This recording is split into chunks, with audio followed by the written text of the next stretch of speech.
If you're anything like me or the countless number of Nintendo Switch users out there, you've probably encountered a wonderful little phenomenon known as JoyCon drift. While it isn't a particularly new problem, fixes have been few and far between, minus a few tried and true stopgaps like cleaning out gunk or dust within the controller itself.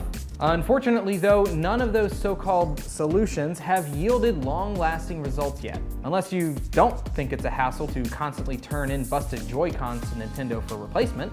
Thankfully, the internet has saved the day yet again. YouTuber Victor STK may have found the solution we've all been waiting for. By analyzing tons and tons of other YouTube tutorials on how to fix Joy-Con drift, he stumbled upon a video by Fantastic Quack that might have actually inspired the solution. That it's not actually dust or gunk or whatever that gets up inside of the controller, but an actual connectivity and pressure problem on the components themselves.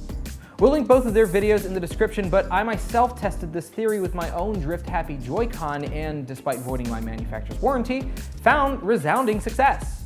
So if you're ready to void your own warranty in the hopes of ridding yourself of the evils of Joy-Con drift, which, be warned, you absolutely will do this, here's how you can make it happen.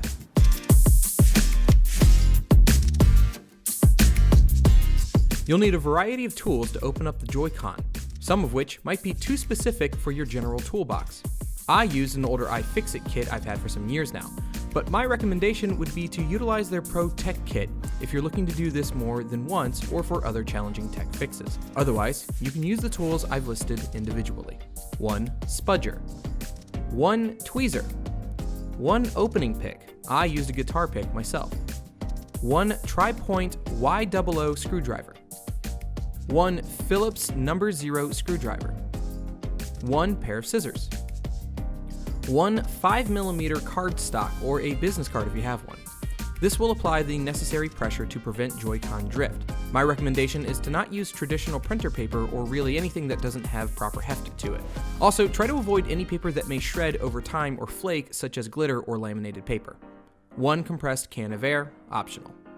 Before we get into it, it's also important to note that the left and right Joy-Cons aren't perfect mirrors of each other, so there are slight differences to be aware of when opening each one. The first thing is to remove the 4 screws holding the back panel of the Joy-Con using the Y00 screwdriver. Using your opening pick, gently lift up on the back panel to expose the battery and interior components. You can use a guitar pick or something similar if you don't have a traditional one, but be careful not to pull or separate the ribbons connecting the 2 adjoining pieces. Using your spudger, very gently lift up the battery connector from the socket and it should pop out of place. This was the scariest part for me, as the piece is very brittle and the wires are small. It'll make a nice pop when you do it correctly. From there, take your pick, or really any gentle tool, and carefully lift the battery out of its socket, separating it from the controller. This may be taped in place, so you may get some tension when lifting. My left con wasn't, but my right one was, so you never know. Once it's out, you can put it aside for now. This is where things start to differ from the right Joy-Con. From here, you'll remove the antenna, remembering how it was initially placed in its socket. Once lifted out of place, you'll take the sharp point of your spudger and pop the antenna's coaxial cable out of the motherboard. There will be 3 gold Phillips screws holding the midframe together, 1 at the top, 1 in the middle, and 1 at the bottom for the left Joy-Con, and 2 at the top and 1 at the bottom for the right Joy-Con. Using your Phillips No. 0 head, not the smallest one, but the second smallest one, unscrew them and lift the midframe gently out of the controller, being extra careful not to detach or damage the connected ribbons. Once that's out, you should see a silver metal plate.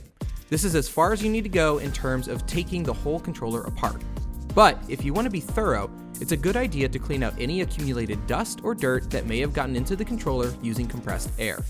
Next, carefully measure the size of this plate and cut the cardstock so it's small enough to fit on top, but covering the whole plate.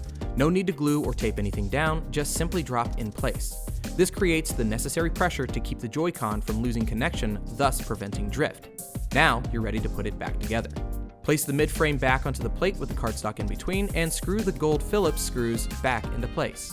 For the right Joy-Con, use your tweezer and spudger to place and reinsert the antenna coaxial cable and gently thread the cable back how it was. Make sure to insert the antenna where it sat before in its specific holding. Reinsert the battery onto the midframe. Using your spudger again, gently press the battery connector straight down onto the socket and it should click back in place. Carefully put the back panel into place and using your wide 00 screwdriver head, tightly screw those 4 initial screws back in. And voila! Your Joy-Con should no longer drift. To test the veracity of this fix, make sure to go into Settings and under Controllers and Sensors, select Calibrate Control Sticks, where you'll follow the instructions and test the accuracy of the controller in question. Now, whether this is a long-term solution or a short-term solution is yet to be confirmed, but one thing is for sure. It's the best fix we found yet. I've tested it myself on both of my controllers and can verify that it cleared up what drifting I had for sure, no longer throwing Link off of cliffs I had no intention of jumping from. And that's good enough for me.